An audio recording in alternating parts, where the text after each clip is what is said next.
बच्चों, आज की कक्षा में आपका स्वागत है। मेरा नाम चंद्रशेखर सोनी है और मैं व्याख्याता हूँ Nutan Subhash higher secondary school Bhopal में। आज की कक्षा 12वीं का ये पहला अध्याय है, अलाभकारी संस्थाएं एवं उनके लेखे। तो आप तैयार हो जाइए कॉपी पेन लेकर के। आज हम पढ़ेंगे अलाभकारी संस्थाओं के लेखे। कक्षा 12वीं के लिए आज का विषय है बही खाता एवं लेखाकरण और आज का टॉपिक है अलाभकारी संस्थाएं एवं उनके लेखे। इसके मुख्य बिंदु हैं जो कि हम आज पढ़ेंगे इसमें।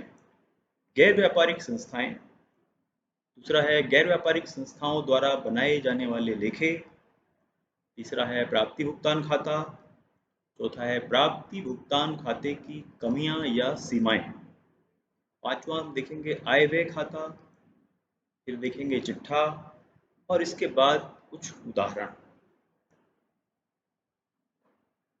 जैसा कि आपने कक्षा 11वीं में व्यापारिक संस्थाएं एवं उनके लेखों का अध्ययन किया था, जहां आपने अंतिम खाते बनाना सीखा था। बही खाता एवं लेखाकर्म के सिद्धांतों के अनुसार खातों के 3 प्रकार होते हैं, ऐसा आपने कक्षा 11वीं में पढ़ा था, जो इस प्रकार हैं। पहला है व्यक्तिगत खाता, दूसरा वस्तुगत खाता और तीसरा नाम मात्र का खाता। यहाँ पर आज हम गैर व्यापारिक संस्थाओं के द्वारा बनाए जाने वाले खातों का अध्ययन करेंगे। तो इसमें सबसे पहले हम ये देखेंगे कि गैर व्यापारिक संस्थाएं क्या होती हैं। इसकी एक परिभाषा यहाँ पे देते हैं। ऐसी संस्थाएं जिनका उद्देश्य लाभ कमाना ना होकर समाज की सेवा करना होता है, वे अलाभकारी संस्थाएं या गैर व्यापारिक संस्थाएं कहलाती हैं। उदाहरण के लिए विद्यालय, धर्मशाला, अनाथालय, पुस्तकालय, अस्पताल, खेल संस्थाएं। ये संस्थाएं हिसाब किताब रखने के लिए प्राप्ति भुगतान खाता, आय व्यय खाता एवं चिट्ठा बनाती हैं। आप स्क्रीन पर देख पा रहे हैं कि गैर व्यापारिक संस्थाएं कौन कौन सी होती हैं। जैसे कि आप सामने देख रहे हैं, एक national sports club of India, ये एक खेल संस्था है। एक हॉस्पिटल का चित्र देख रहे हैं, ये गैर व्यापारिक संस्थाओं में आते हैं। इसी तरह धर्मशाला आदि जो हैं वो गैर व्यापारिक संस्थाओं में आते हैं। अब ऐसी संस्थाएं कौन कौन से लेखे बनाती हैं वो हम देखते हैं। जिस प्रकार व्यापारिक संस्थाएं व्यापार खाता, लाभानी खाता एवं चिट्ठा बनाती हैं, उसी प्रकार गैर व्यापारिक संस्थाएं अपना हिसाब किताब रखने के लिए प्राप्ति भुगतान खाता, आय व्यय खाता एवं चिट्ठा बनाती हैं। अब देखिए, गैर व्यापारिक संस्थाओं के आय के साधन क्या होते हैं। जैसा कि हम पहले देखते थे कि व्यापारिक संस्थाओं में व्यापारी जो है वो लाभानी खाता बनाता था, व्यापार खाता बनाता था और उसकी आय के साधन जो हैं वो अलग टाइप के होते थे। अब गैर व्यापारिक संस्थाओं के आय के साधन क्या है। गैर व्यापारिक संस्थाएं अपने उद्देश्यों के अनुसार कार्य करती हैं। अनाथालय, अस्पताल, विद्यालय, खेल क्लब, सांस्कृतिक संस्थाएं, सभी के उद्देश्य अलग अलग होते हैं।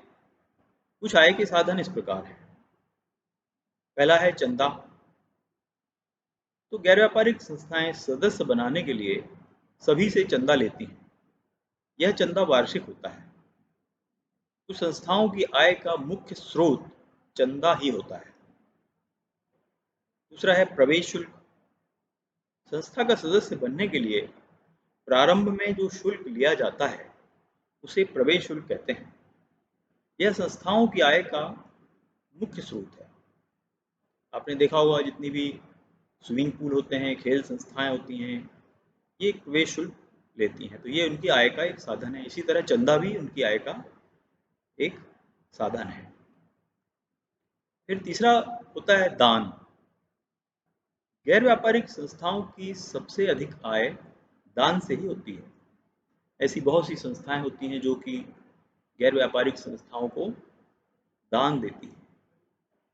इससे उनको 80D के तहत छूट भी मिलती है दान देने से।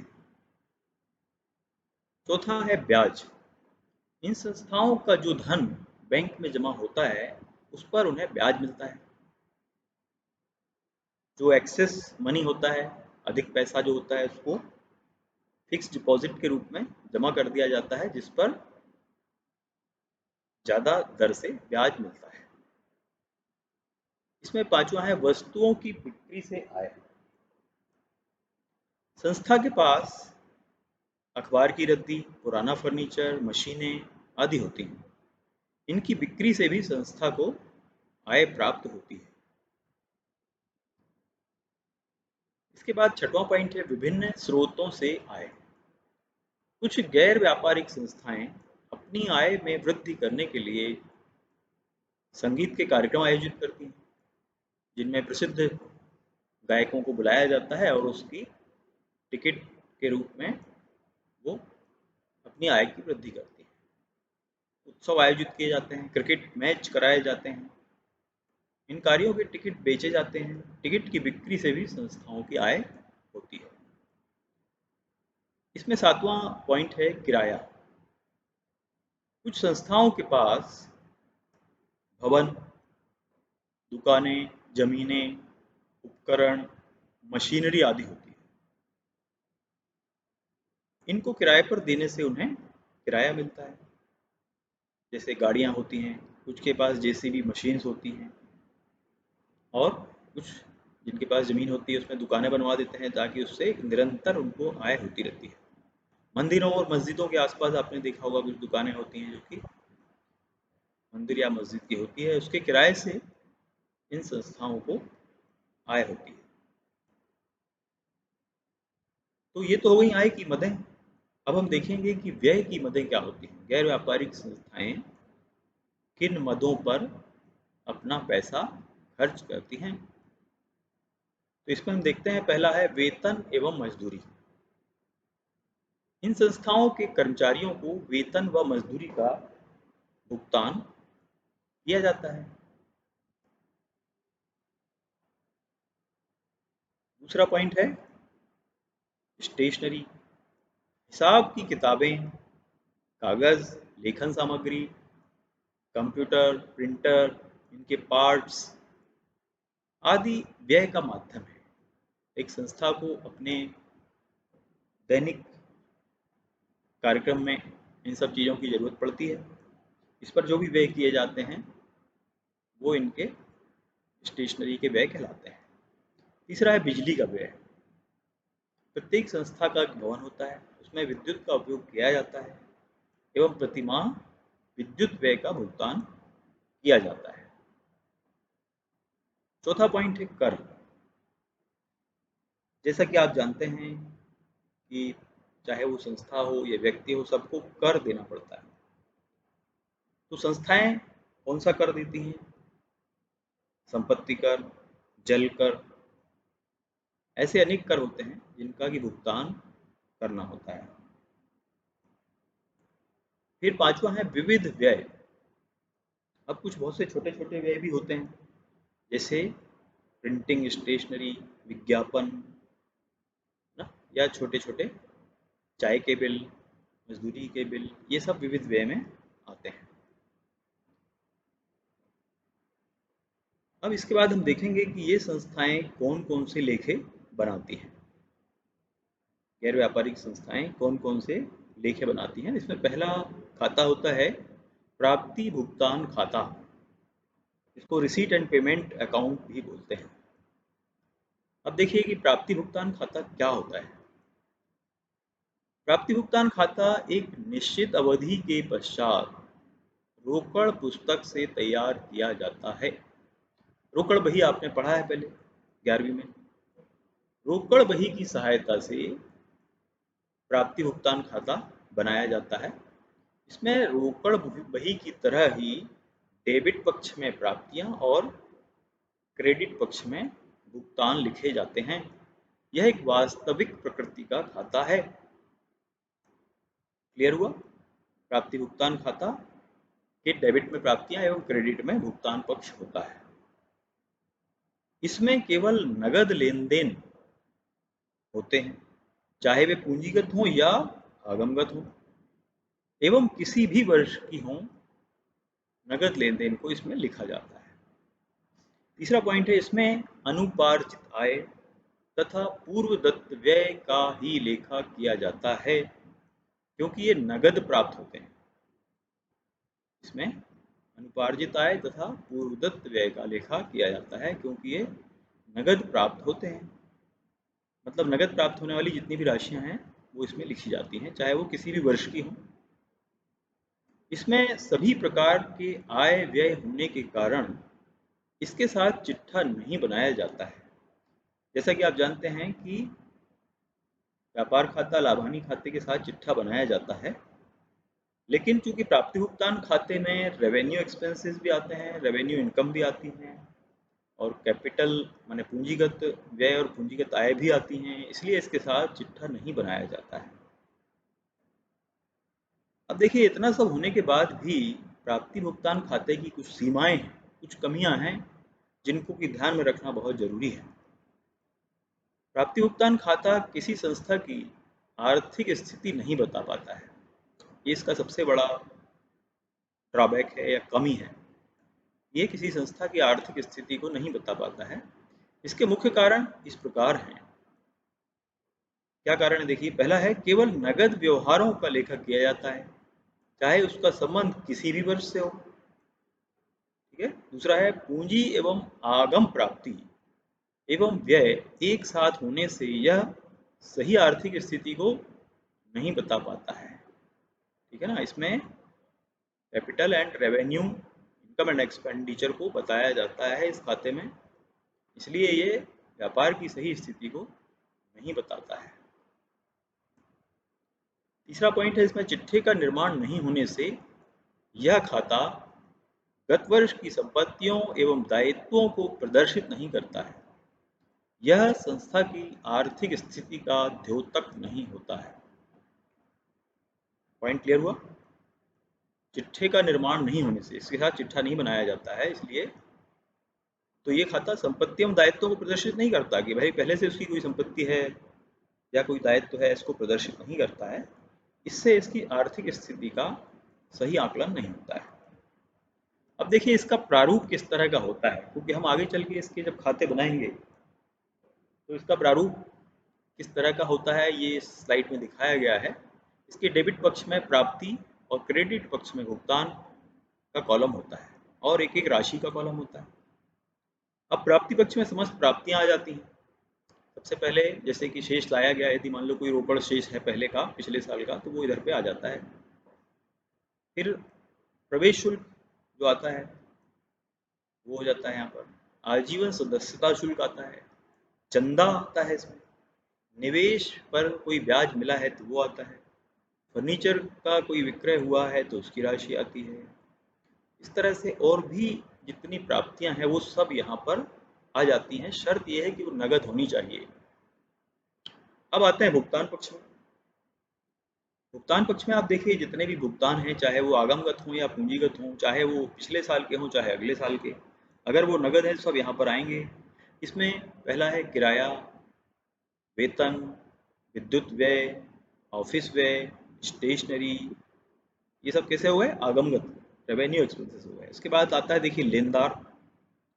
तो लेनदार क्या है? ये पूंजीगत व्यय है, लेकिन इसको भी यहाँ पर लिखा गया है। इसी तरह और भी जो मदें होती हैं, बहुत सारी मदें हो सकती हैं, यहाँ पर जगह की कमी के कारण केवल लिमिटेड मदों को बताया गया है। तो ये एक्सपेंसेस आते हैं यहाँ पर, प्राप्ति और भुगतान। और किसी एक पक्ष का योग अधिक होता है।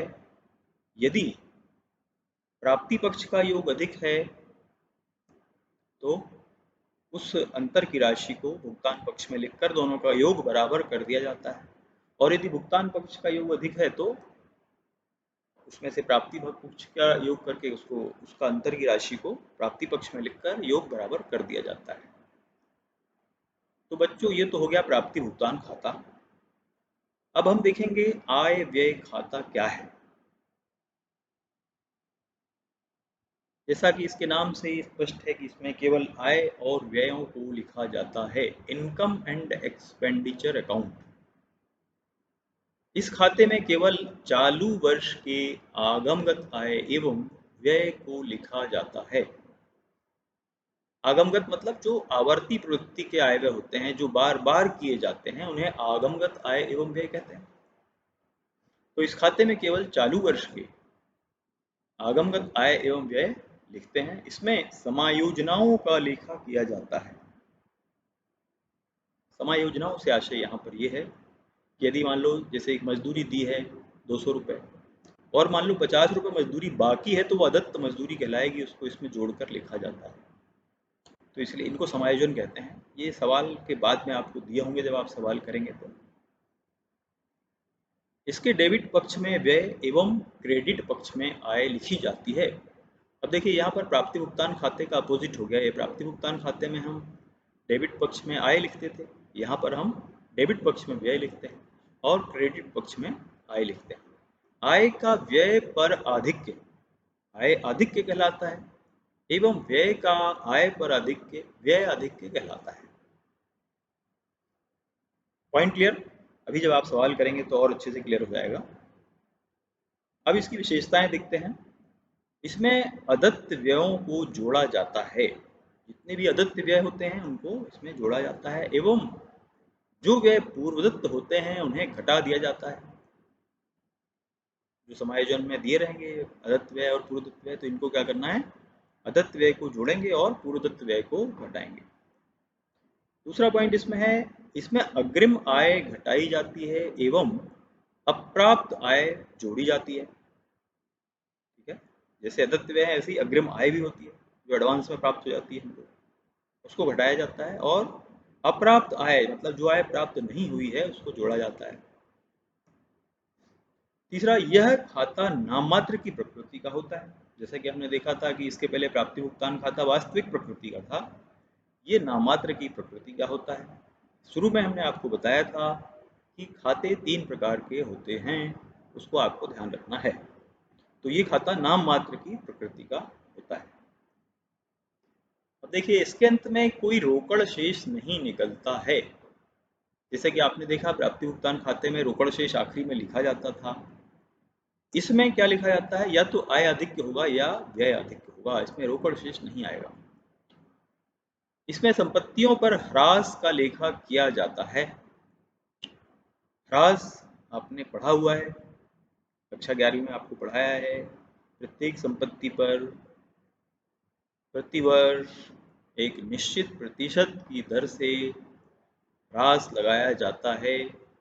उसको प्रतिवर्ष संपत्ति के मूल्य में से घटा दिया जाता है, जिससे कि संपत्ति का नया मूल्य हर साल निकल के आता है।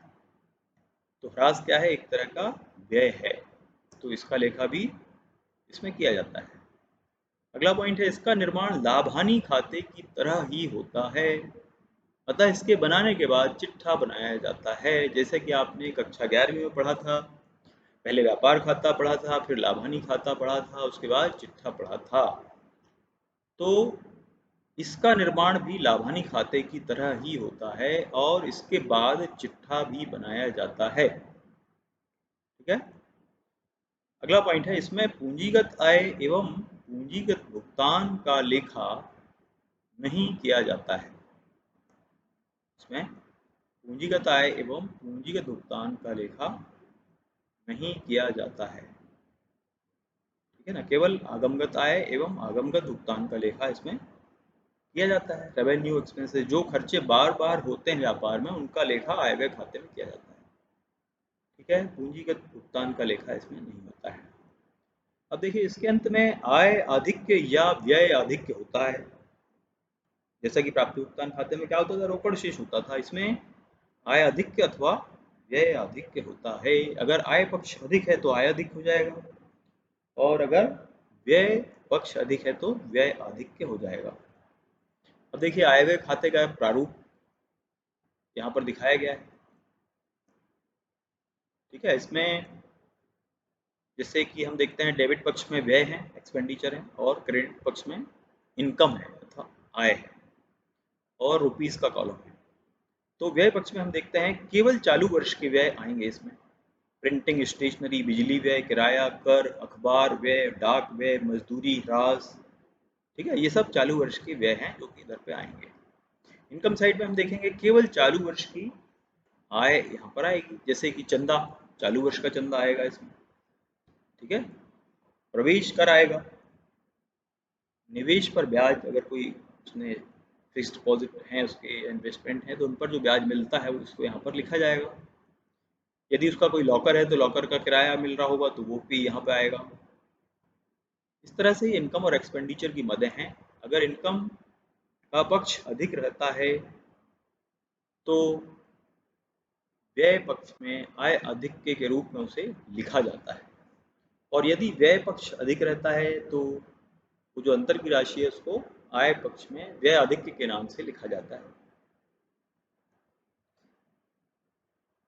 अब देखिए, अभी आपने प्राप्ति भुगतान खाता पढ़ लिया, आय व्यय खाता पढ़ लिया कि दोनों क्या होते हैं। अब इन दोनों में कुछ अंतर होते हैं, उनको भी यहाँ पर पढ़ना आवश्यक है। इस स्लाइड में प्राप्ति भुगतान खाता एवं आय व्यय खाते में क्या क्या अंतर होते हैं ये दिखाया गया है। तो इसको हम देख लेते हैं। पहला कॉलम है अंतर का आधार, दूसरा है प्राप्ति भुगतान खाता, और तीसरा है आय व्यय खाता। खाते का उद्देश्य, पहला पॉइंट, रोकड़ बही के सार को दिखाने के उद्देश्य से बनाया जाता है। प्राप्ति भुगतान खाता क्यों बनाया जाता है? रोकड़ बही के सार को दिखाने के लिए बनाया जाता है। आय व्यय खाता क्यों बनाया जाता है? आय का आधिक्य अथवा व्यय का आधिक्य ज्ञात करने के लिए बनाया जाता है आय व्यय खाता। दूसरा है संस्था, इसे केवल गैर व्यापारिक संस्थाएं बनाती हैं। मैंने प्राप्ति भुगतान खाता कौन बनाता है? केवल गैर व्यापारिक संस्थाएं। और आय व्यय खाता कौन बनाता है? व्यापारिक एवं गैर व्यापारिक दोनों प्रकार की संस्थाएं इसे बनाती हैं। तीसरा है बनाने का आधार क्या है? यह सीधे रोकड़ बही से बनाया जाता है। प्राप्ति भुगतान खाता जो है सीधे रोकड़ बही से बनाया जाता है। और आय व्यय खाता कैसे बनाते हैं? विवरण एवं प्राप्ति भुगतान खाते से बनाया जाता है। फिर देखिए चौथा पॉइंट है समायोजन। इसके अंतर्गत कोई भी समायोजन नहीं किया जाता। प्राप्ति भुगतान खाते में कोई समायोजन नहीं किया जाता है। और आय व्यय खाता, इसमें समायोजन करने पर ही इसकी शुद्धता प्रकट होती है। ठीक है, आय व्यय खाते के नीचे कुछ समायोजन दिए होते हैं, उनके करने के बाद ही यह शुद्ध रूप में सामने आता है। पांचवा पॉइंट है लाभ हानि खाता। प्राप्ति भुगतान खाते में अंतिम शेष रोकड़ बही के बराबर होता है। ठीक है, अब आय व्यय खाते में क्या होता है? आय व्यय खाते में लाभ को आयाधिक्य कहते हैं और हानि को व्ययाधिक्य कहते हैं, और इसे आयाधिक्य एवं व्ययाधिक्य के रूप में प्रदर्शित किया जाता है। तो अभी आपने देख लिया, प्राप्ति भुगतान खाता देख लिया, आय व्यय खाता देख लिया। अब देखते हैं चिट्ठा क्या होता है। इस प्रकार व्यापारिक संस्थाएं लाभानी खाता बनाने के बाद अपनी आर्थिक स्थिति की जानकारी के लिए चिट्ठा बनाती हैं। उसी प्रकार लाभ न कमाने वाली संस्थाएं भी आय व्यय खाते के साथ चिट्ठा तैयार कर आर्थिक स्थिति की जानकारी प्राप्त करती हैं। संस्थाएं यदि आवश्यक समझती हैं तो ही चिट्ठा बनाती हैं, अन्यथा प्राप्ति भुगतान खाते एवं आय व्यय खाते से ही काम चला लेती हैं।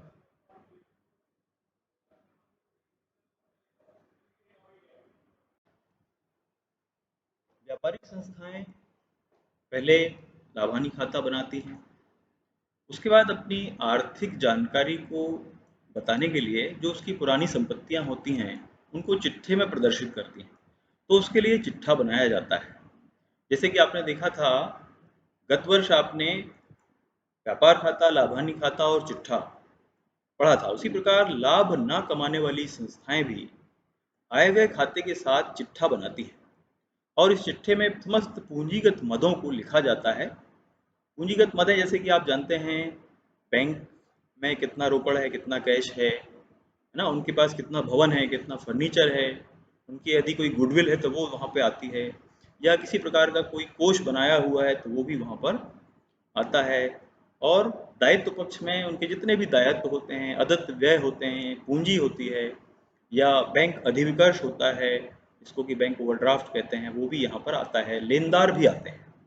इस प्रकार चिट्ठे में दायित्व और संपत्ति पक्ष आते हैं और ये पूंजीगत मदें कहलाती हैं। तो बच्चों आज के लिए इतना ही। आज हमने पढ़ लिया है अलाभकारी संस्थाएं और उनके लेखे। शेष पाठ हम अगले चैप्टर में पढ़ेंगे। Thank you.